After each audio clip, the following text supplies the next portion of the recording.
Hey, my name's James Nicholson and welcome to my YouTube channel. In this video, I want to talk about the Leasehold Reform Act. Hundreds of thousands of you have come to this channel for information on that, and I've got some new news on it today, but unfortunately, it's not good news. Now, the Leasehold Reform Act was something that the Tories came up with, and it was dealt with in the wash-up period. So as they started to exit, they rushed through a few laws and the Leasehold Reform Act came law. But it still needs work. So it might have got the first tick, but in order for people to actually use the stuff that's in the Act, it then needs to be worked on in Parliament and all the finer details need to be sorted.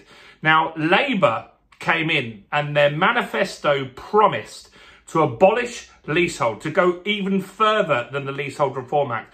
They promised to abolish leasehold in 100 days. Most people thought that was impossible and they backed down on that pretty quickly once they became into power. But still, the promise was that they were going to deal with the leasehold problem that we've got in the UK. They were going to move the Leasehold Reform Act through so people could start using the parts of that benefit them, like lease extensions, cheaper lease extensions and that kind of stuff. And then Labour were going to bring through something even stronger and better for leaseholders to make it even better with a secondary act. But now it's not looking good for either of these things to become law. Now, this isn't great news if you are a leaseholder, but I promise to keep you informed.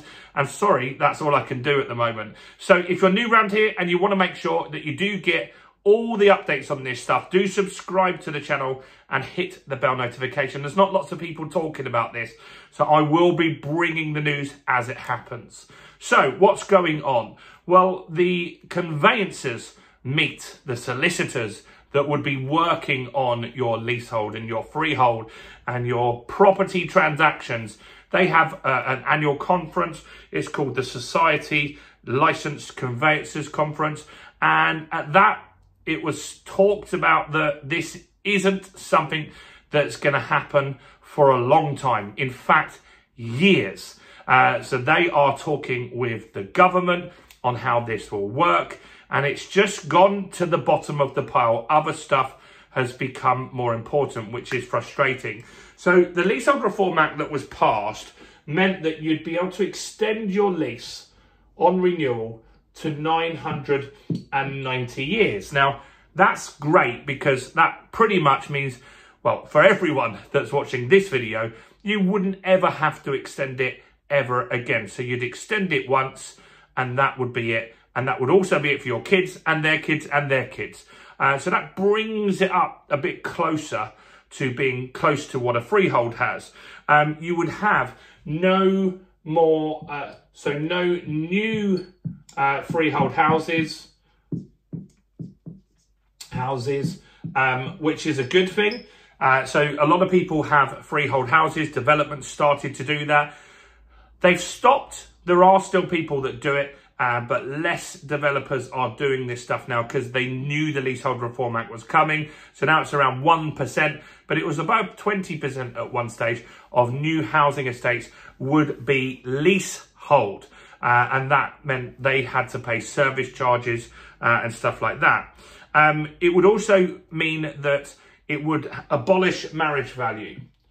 So while they don't spell out in the Act, the Leasehold Reform Act, the word marriage value, they say it would be significantly cheaper to extend your lease, especially if you're on a short lease. So let me just quickly explain that, because maybe you've got this and you want to understand how this all works.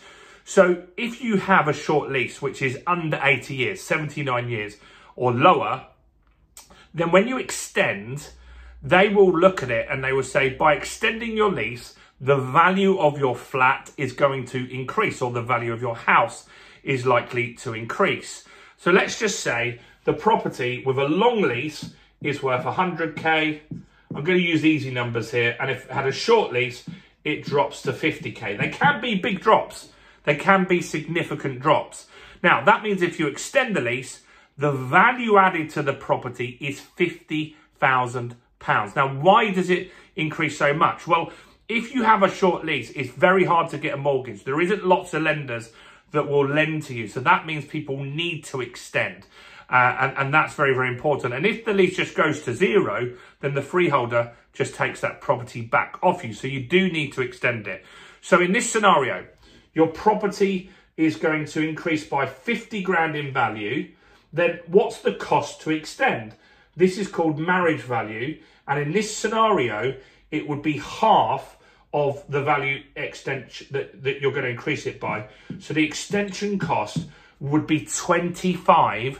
£25,000. Now, imagine you own a property in Kensington and it's £1 million, £2 million, £3 million house and the lease drops.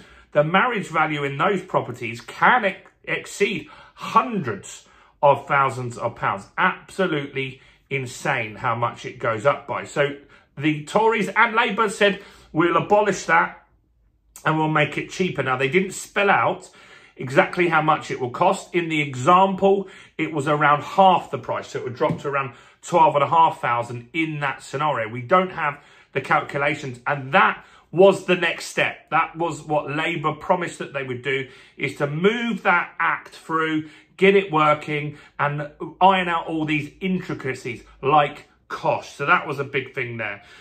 Next was service charges. So they're saying service charges that you would be able to query them. I've got leasehold properties. I've got about 4.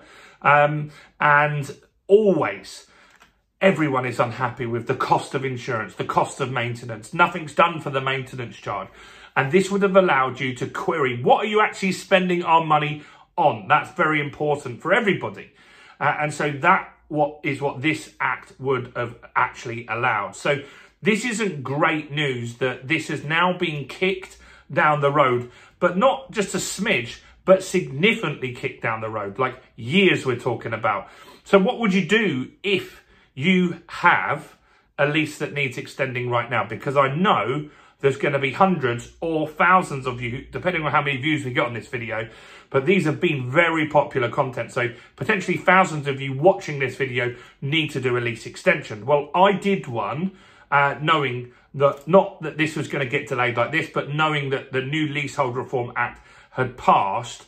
So what I did was I went to the freeholder, and initially, because I tried a year or so ago, the management company tried to block it so I could only speak to the freeholder through them. This time I said, you know what, I'm just going to find their details out. I found their details online. I contacted them. And at that stage I said, look, I want to extend the lease, but I don't need to extend the lease. I did need to, because I needed to extend my mortgage. But I didn't want to seem desperate. So I said, look, this is coming. All of this is coming. I'm going to be able to extend it without marriage value at a significantly cheaper price. The price was similar. The uplift for me was going to actually be 50 grand. So it should have cost me 25 grand plus solicitor's fees. It's going to cost me 27 grand to extend. So I said to this freeholder, look, I'm not going to extend this property until this passes. I'll just wait. Would you like the money earlier? So if we agree this right now, you can get the money in the next few weeks. And a lot of people want money because then they can invest it and use it for other stuff. And this freeholder did. So we agreed a price of around 14.5. So that's more than it would be if this was all done and dusted. So they get a premium on that. I said, could you increase by 990 years? They were adamant they wouldn't do that. So we extended by 90. I'll be dead by then anyway. So like, and if this passes, we'll extend it again if we really want to, but we don't need to now. And so that's what you could do at the moment, is you can go to the freeholder and say, look, this is coming. It's not going to happen for years, potentially. You don't need to tell them that part, but you can say, look, this is coming. I want to extend the lease right now. Would you agree a settlement, like an offer? And they are well within their rights to say no, but a lot of them will say yes because they want money. Even big companies, They just need the cash flow at the moment, and your money can help that significantly. So look, it's not great. It's not what you want to hear, but it is still going to happen at some point, but it could be 2, 3, 4, 5 years down the line. And so knowing that, you have an option to go and negotiate. That's all you can really do. If they don't accept that, you have no other option but to either wait or pay the full premium that they're asking for. I'm sorry to be the bearer of bad news. Let me know your questions, thoughts and opinions in the comments below. Do smash like, not because you like this content particularly, but because we want more people to be aware of what's happening. So smashing like will just get more views on the content and help more people understand what's going on. Do subscribe, maybe share the video, click the video and share it with someone that you know that's got a leasehold property. Check out all the other content on my channel, including this video right here.